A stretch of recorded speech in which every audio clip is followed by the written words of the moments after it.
TNPSC போட்டித் தேர்வு மாணவர்கள் அனைவருக்கும் மனமார்ந்த வாழ்த்துக்களும் பாராட்டுகளும். நாம் இந்த வகுப்பில் டிஎன்பிஎஸ்சி குரூப் 2 மற்றும் 2A மெயின்ஸ் தேர்வுக்கு தேவையான தமிழ்நாடு அரசினுடைய முக்கியமான திட்டங்களை பார்க்கலாம் நண்பர்களே. நாம் சில நாட்களாக தமிழ்நாடு அரசால் தொடங்கப்பட்ட முக்கியத்துவம் வாய்ந்த திட்டங்களை பற்றி பார்த்து வருகிறோம். அதனுடைய தொடர்ச்சியாக இந்த வகுப்பில் தமிழ்நாடு அரசால் தொடங்கப்பட்டுள்ள சில முக்கியமான திட்டங்களை பார்க்கலாம். அதாவது சிற்பி திட்டம்,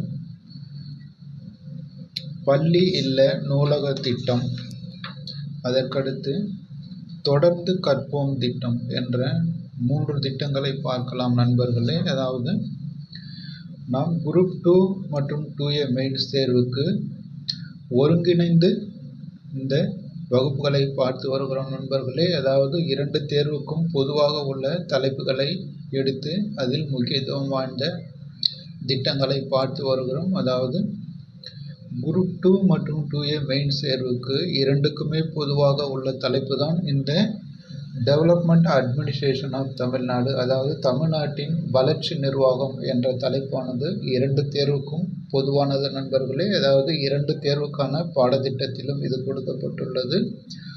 அதுபோக அடுத்த ஆண்டு வரவுள்ள டிஎன்பிஎஸ்சி பிலிமினரி தேர்வுக்கும் இந்த தலைப்பானது இருக்கிறது நண்பர்களே. எனவே அனைத்து தேர்வுகளுக்கும் இந்த தலைப்பானது பொதுவாக இருக்கிறது. எனவே அதன் முக்கியத்துவம் கருதி தான் நாம் இந்த தலைப்பை முதலாக மெயின்ஸ் தேர்வுக்கு பார்த்து வருகிறோம்.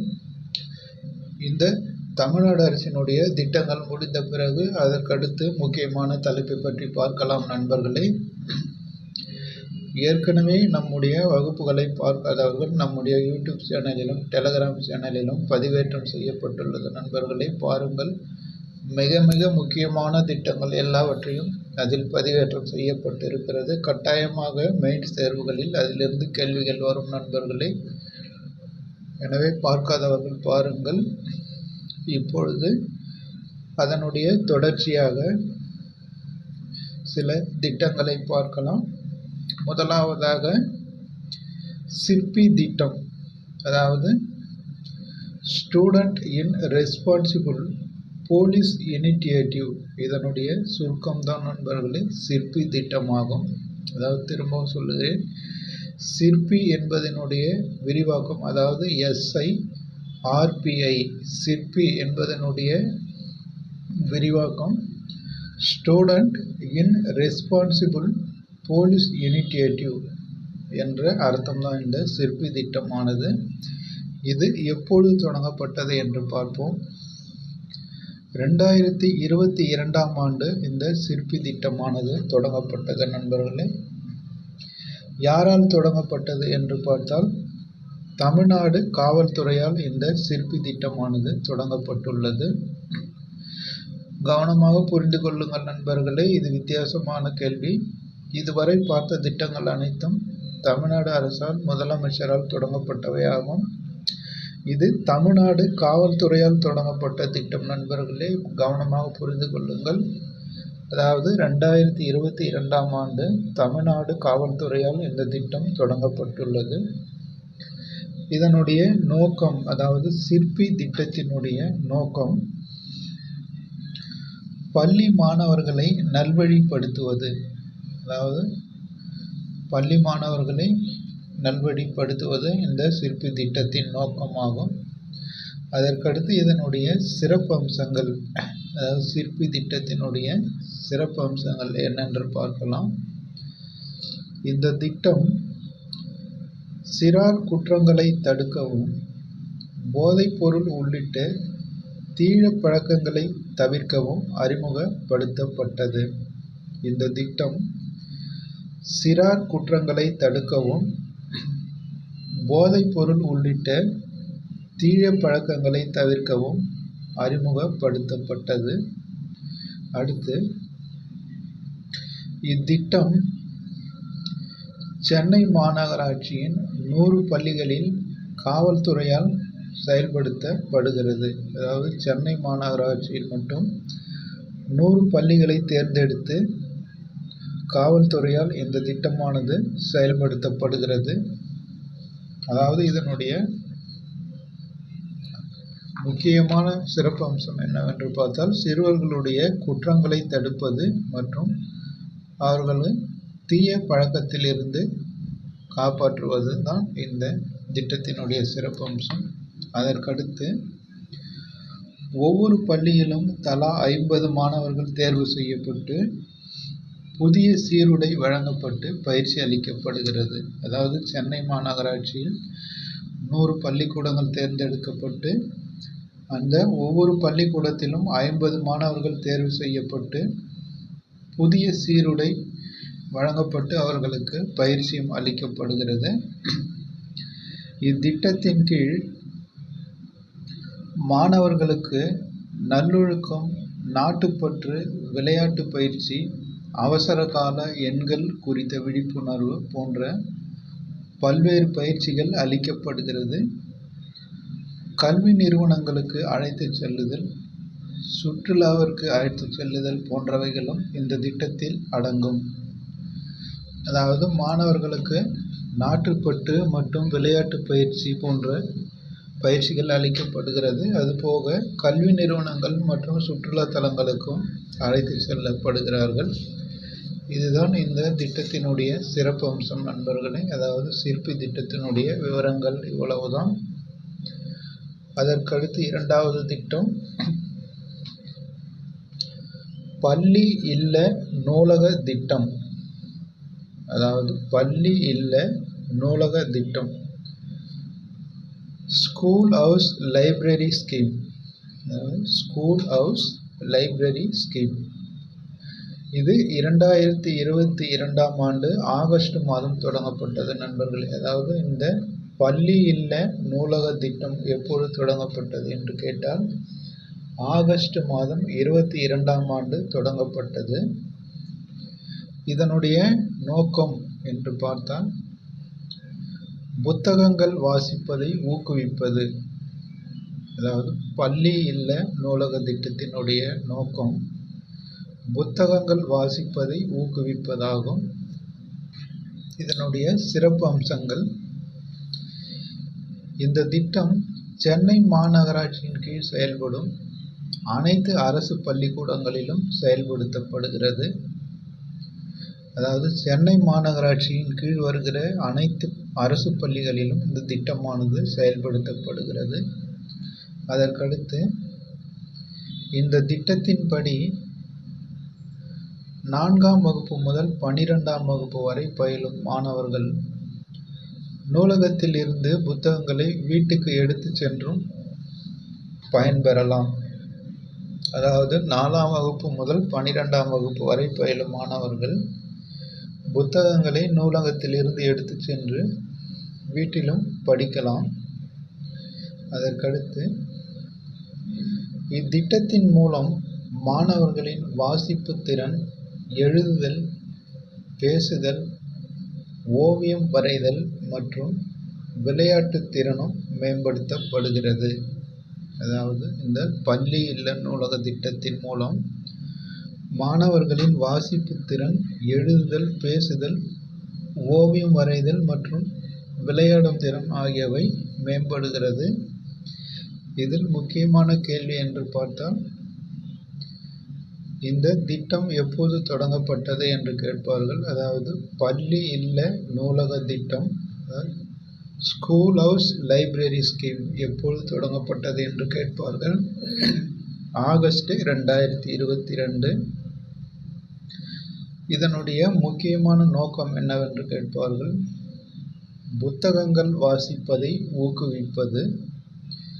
இந்த திட்டத்தினுடைய பயனாளிகள் என்று பார்த்தால்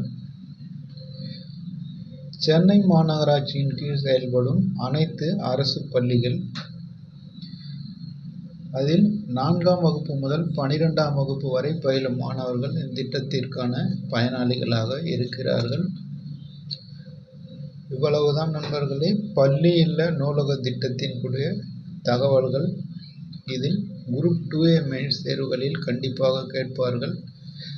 ஏதேனும் 2-3 கூற்றுகளை கொடுத்து எது சரி எது தவறு என்று கேட்பார்கள். நிதானமாக புரிந்து கொள்ளுங்கள். அதற்கடுத்து மூன்றாவதாக தொடர்ந்து கற்போம் திட்டம். அதாவது தொடர்ந்து கற்போம் திட்டத்தை பற்றி பார்க்கலாம் நண்பர்களே.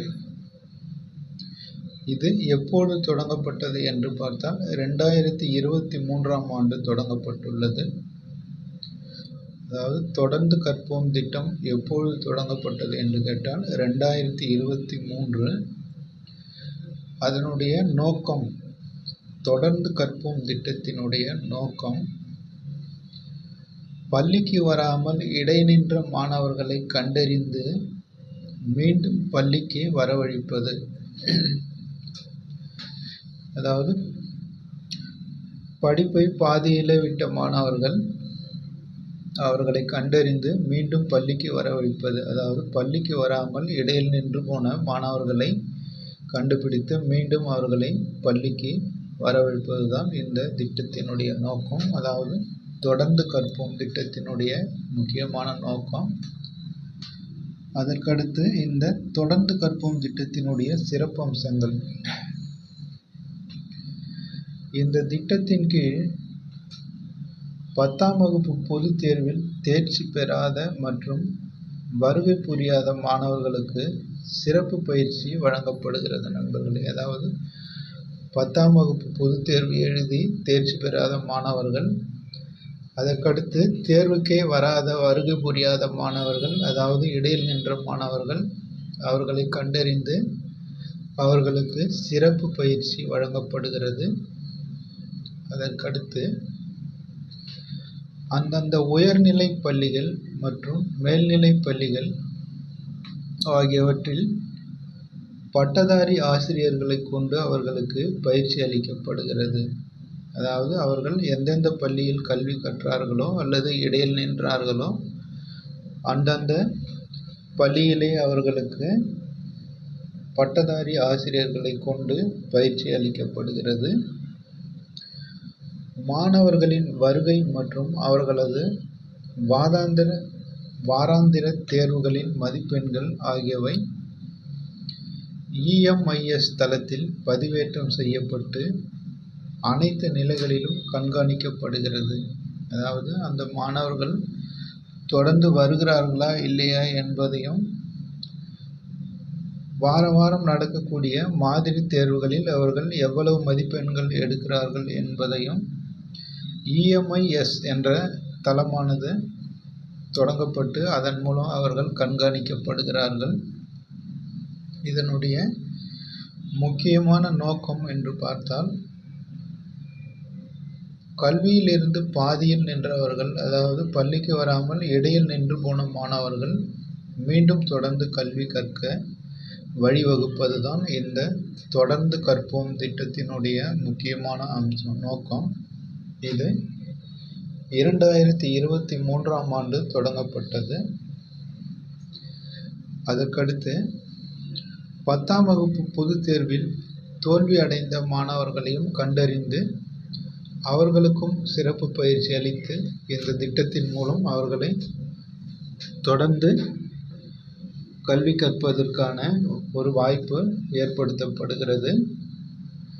அதற்கடுத்து மாணவர்கள் எந்தெந்த பள்ளிக்கூடங்களில் கல்வி பயின்றார்களோ அல்லது இடையில் நின்றார்களோ அந்த பள்ளிக்கூடங்களிலே அவர்களுக்கு பட்டதாரி ஆசிரியர்களை நியமித்து அந்த மாணவர்களுக்கு தொடர்ந்து பயிற்சி அளிக்கப்படுகிறது.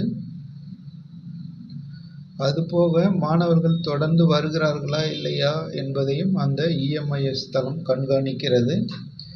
அதற்கடுத்து வாராந்திர மாதிரி தேர்வுகளின் மதிப்பெண்களையும் எவ்வளவு என்று அந்த EMIS தளத்தில் பதிவேற்றம் செய்யப்பட்டு கண்காணிக்கப்படுகிறது நண்பர்களே. அதாவது மாணவர்களினுடைய கற்றல் சம்பந்தமான அனைத்து செயல்பாடுகளும் அந்த EMIS தளத்தில் கண்காணிக்கப்படுகிறது. இதுதான் இந்த தொடர்ந்து கற்போம் திட்டத்தினுடைய சாராம்சங்கள் நண்பர்களே. இதுவரை 3 திட்டங்களை பார்த்திருக்கிறோம். அதாவது முதலில் சிற்பி திட்டம், இரண்டாவது பள்ளி இல்ல நூலக திட்டம், மூன்றாவது தொடர்ந்து கற்போம் திட்டம் என்ற 3 திட்டங்களை பார்த்திருக்கிறோம். எப்போது தொடங்கப்பட்டது, எங்கு தொடங்கப்பட்டது என்று பார்த்திருக்கிறோம். அதுபோக அதனுடைய முக்கியமான நோக்கங்கள் மற்றும் சிறப்பம்சங்களையும் பார்த்திருக்கிறோம் நண்பர்களே. மெயின்ஸ் தேர்வுக்கு கட்டாயமாக கேட்கக்கூடிய பகுதிகள் இது. அதனால்தான் தமிழ்நாடு அரசினுடைய திட்டங்களை முதலில் பார்த்து வருகிறோம். இது தமிழ்நாடு வளர்ச்சி நிர்வாகம் என்ற தலைப்பில் அடங்கும் நண்பர்களே. இது அனைத்து விதமான தேர்வுகளுக்கும் அத்தியாவசியமான தலைப்பு. கண்டிப்பாக இதிலிருந்து கேள்விகள் வரும், கேட்டு புரிந்து கொள்ளுங்கள். அதற்கடுத்து வரும் வகுப்பில் அடுத்து முக்கியமான சில 3 திட்டங்களை பார்க்கலாம் நண்பர்களே. அதற்கடுத்து வேலையின்மை, வறுமை ஒழிப்பு போன்ற குரூப் 2 மற்றும் 2 இயர் மெயின்ஸ் தேர்வுகளில் முக்கியத்துவம் வாய்ந்த தலைப்பாக இருக்கிறது. அதுபோக குழந்தை தொழிலாளர், சில்டு லேபர் என்று சொல்லக்கூடிய தலைப்பும் இருக்கிறது. எழுத்தறிவின்மை என்ற தலைப்பும் இருக்கிறது நண்பர்களே. இதிலிருந்து எல்லாம் கட்டாயமாக கேள்விகள் கேட்பார்கள் குரூப் 2 மெயின்ஸ் தேர்வில். எனவே அந்த தலைப்புகளையும் நாம் பார்க்க இருக்கிறோம். அதாவது டிஎன்பிஎஸ்சி பாடத்திட்டத்தில் மெயின்ஸ் தேர்வுக்கான கொடுக்கப்பட்ட பாடத்திட்டத்தில் உள்ள முக்கியத்துவம் வாய்ந்த தலைப்புகளை முடிக்க இருக்கிறோம் நண்பர்களே. நீங்கள் தொடர்ந்து கவனியுங்கள். உங்களுடைய நண்பர்களுக்கும் தெரியப்படுத்துங்கள், அவர்களும் பயன்பெறட்டும். அடுத்து வரும் வகுப்பில் அடுத்து சில முக்கியமான திட்டங்களை பார்க்கலாம் நண்பர்களே. நன்றி. மீண்டும் சந்திப்போம்.